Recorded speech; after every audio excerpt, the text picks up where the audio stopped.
In February 1937, Time magazine put the richest man on Earth on its cover. He was not American. He was an Indian king, and his fortune equaled about 2% of the entire United States economy. He used a diamond the size of a hen's egg as a paperweight.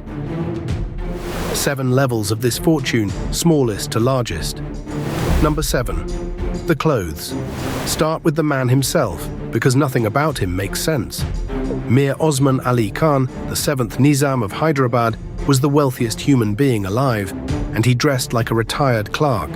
He wore the same fez for years until it turned the color of weak tea.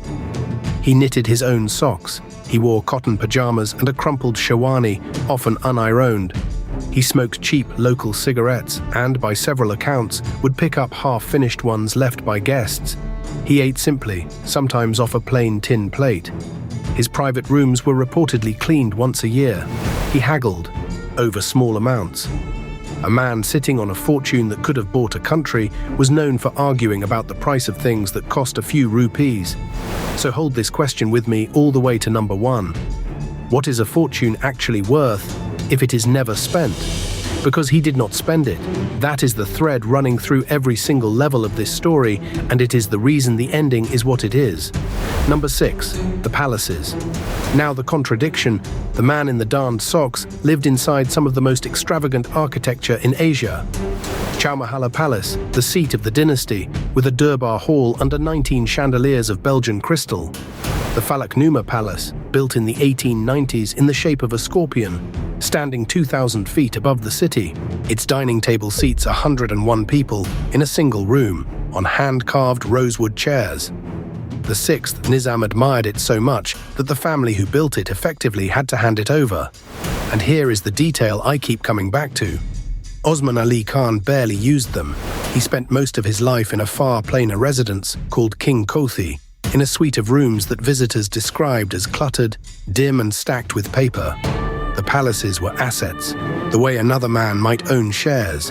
He is said to have employed thousands of people, staff to dust chandeliers he did not sit under, and to polish floors he did not walk on. What is a fortune worth if it is never spent? Number 5. The jewels. This is where the numbers stop sounding like a household and start sounding like a museum. The Nizam's jewelry collection ran to 173 items, not 173 stones, 173 pieces, many of them set with dozens or hundreds of gems, cut from the legendary Golconda mines that produced some of the finest diamonds ever found on Earth.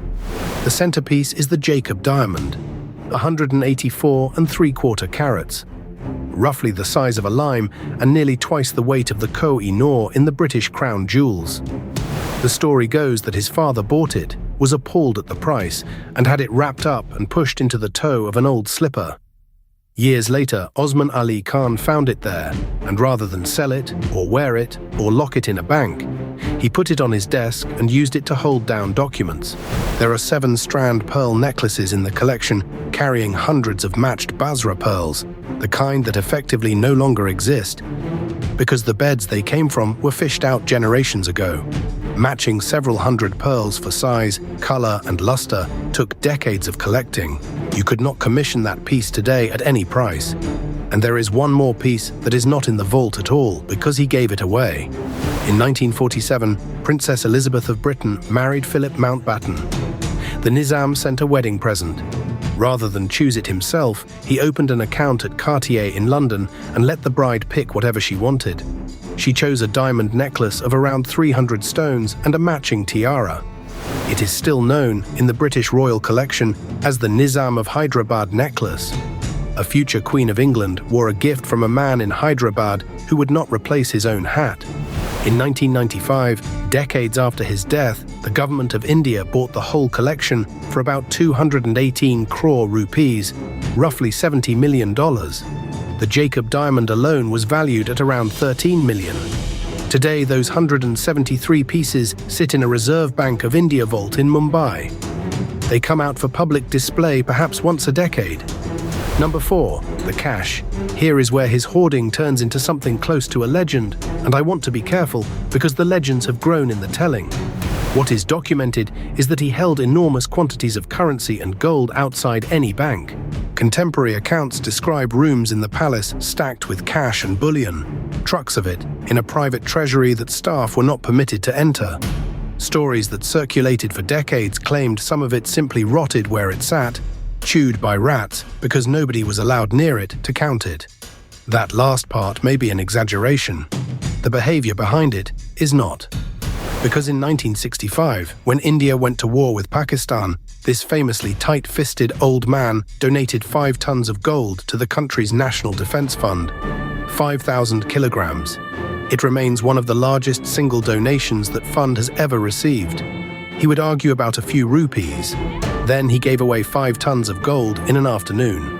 And he built Osmania University, founded in 1918, the Osmania General Hospital, the Nizam Sagar Dam, the State Library, the Observatory.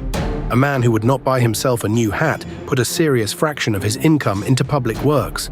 So the question sharpens. Was the money hoarded, or was it simply never his to enjoy?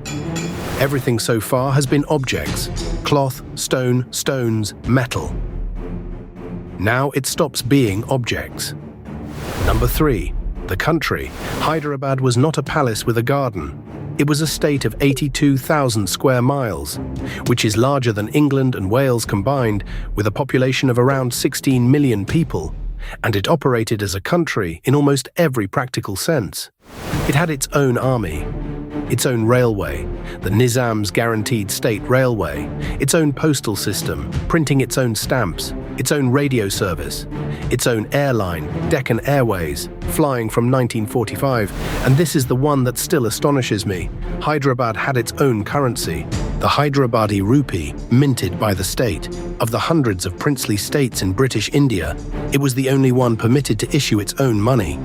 Think about what that means practically. A worker in Hyderabad was paid in notes signed by the state that his ruler personally owned. The taxes came back to the same man. The railway that carried the crop, the stamp on the letter, the coin in the pocket, the soldier at the border. One family at the center of all of it, for 7 generations, from 1724. That is the difference between this dynasty and every industrial fortune it is usually compared to. Rockefeller owned an oil company inside somebody else's country. The Rothschilds owned banks inside somebody else's country. This man owned the country. So when you ask what this man was worth, the honest answer is that the question does not fit. There was no line between the Nizam's private wealth and the state's treasury, because he was the state. His face was on the coins. Number 2. The number. February 1937. Time magazine, on the cover, calls him the richest man in the world. The figure attached to him at the time was in the region of $2 billion. In 1937, to feel that properly, you need the comparison. The entire economy of the United States that year was somewhere near $90 billion. So one man in southern India was holding a private fortune equal to roughly 2% of the output of the largest economy on the planet. Run that forward into today's money, and the estimates land in the region of $230 billion. Some go higher, and I want to be straight about this. That is an extrapolation, not an audit. Nobody ever produced an inventory of everything he owned, and that failure is going to matter enormously in about 90 seconds. But even at the conservative end, he was richer than the Rothschilds at their height, richer than any American industrialist of his era, and richer in his own lifetime than anyone else alive. If you find this kind of history as extraordinary as I do, subscribe, because what happens to this fortune in the next 10 years is the most complete collapse of private wealth I have ever put in a video. And I have 3 more dynasties like it lined up. Because in 1947, the British left India, and Hyderabad was landlocked in the middle of the new country, ruled by a man who did not want to join it. Number 1. What happened to it? The Nizam refused to accede to India. He held out for over a year, negotiating, stalling, and looking for a way to stay independent. On the 13th of September 1948, the Indian Army moved in. The operation was codenamed Polo. It was over in 5 days. On the 17th, Hyderabad surrendered, and a state that had run its own money, its own army, and its own railways for 2 centuries stopped existing as a political entity. What followed in the countryside was far worse than the 5 days of the operation itself. An inquiry commissioned by the Indian government later documented mass killings, and its report was not made public for decades. That is a much larger and much darker story than this one, and it deserves its own telling. Osman Ali Khan kept the title. He was made Raj Pramukh, a ceremonial governor, and given a privy purse, an annual payment from the Indian government to former rulers. Then, in 1971, that went too. India's 26th constitutional amendment abolished the privy purses and the princely titles outright. The payments stopped. The recognitions were erased. He was, by then, 4 years dead. He died in February 1967, aged 80. And this is the part that closes the loop on the man in the darned socks. He had somewhere between 30 and 40 children, and hundreds of descendants. He left trusts, but he never left a clean, itemized account of the fortune, because he had never treated it as an estate. He had treated it as a room he was allowed to stand in. And an unmeasured fortune split between hundreds of heirs is not an inheritance. It is a lawsuit with a family attached. So what actually happened to $230 billion? The jewels went into a government vault. The palaces became a luxury hotel and a museum you can buy a ticket for. The land reforms took the estates. The privy purse ended, and the cash and the gold dissolved into decades of litigation between hundreds of heirs. In 2018, a small museum in Hyderabad, holding some of his personal effects, was broken into overnight. The thieves took a solid gold lunchbox, a gold cup and saucer, and a gold spoon, set with rubies and diamonds. They got in through a skylight and left with objects that had once belonged to the richest man in the world, in a bag. The police recovered them a few weeks later. The thieves had been trying to work out how to sell gold that identifiable. But the clearest illustration of all is a bank account in London.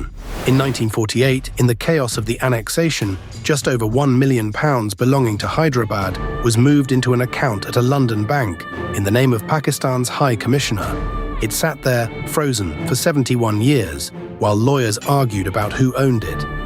By 2019, the interest had turned it into more than £35 million. The English High Court finally ruled in 2019.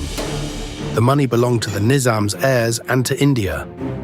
Pakistan was ordered to pay around £6 million in costs, and more than 100 descendants queued up to divide it. The richest man in the world produced a family who had to go to court in another country to collect a share of £35 million. And there is one last image I cannot get out of my head. His chosen successor was his grandson, Mukarram Jah, who inherited the title in 1967. He did not want palace life. In the early 1970s, he bought a sheep station in Western Australia, close to 500,000 acres of scrub, and moved there.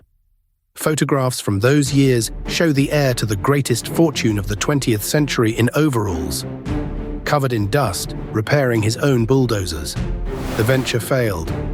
The money drained away in maintenance, lawsuits, and debts. He spent his later years in a modest flat in Istanbul, and he died there in January 2023. His grandfather had owned a currency. He had a landlord. So back to the question this whole video has been carrying. What is a fortune worth if it is never spent? Here is what I think the Nizam proves. A fortune is not a pile. It is a permission. His diamonds, his palaces, his gold, and his 16 million subjects were all guaranteed by one thing: a political arrangement in which he was the state. He never converted any of it into something that could survive without that arrangement. No global businesses, no foreign holdings of consequence, no structure built to outlive him. So when the arrangement ended, in 5 days in September 1948, there was nothing underneath it.